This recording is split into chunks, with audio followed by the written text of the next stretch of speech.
At a time when the Ray Rice story is shining a light on domestic abuse, shelters across Indiana are now losing money to help protect women. In fact, the organization that supports domestic abuse shelters statewide wants to cut more than $1 million in its funding.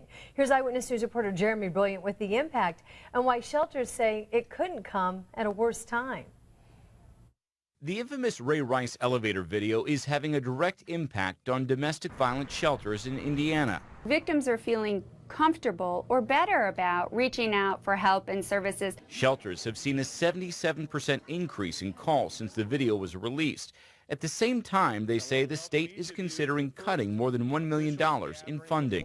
This is the worst time that the state could even begin to think about cutting funding for domestic violence programs. We really are frightened that victims of domestic violence will take this as a message that they can't be served and that we can't help them be safer here in Indiana. The money distributed by the Indiana Coalition Against Domestic Violence to 47 shelters statewide covers everything from staff salaries to programming.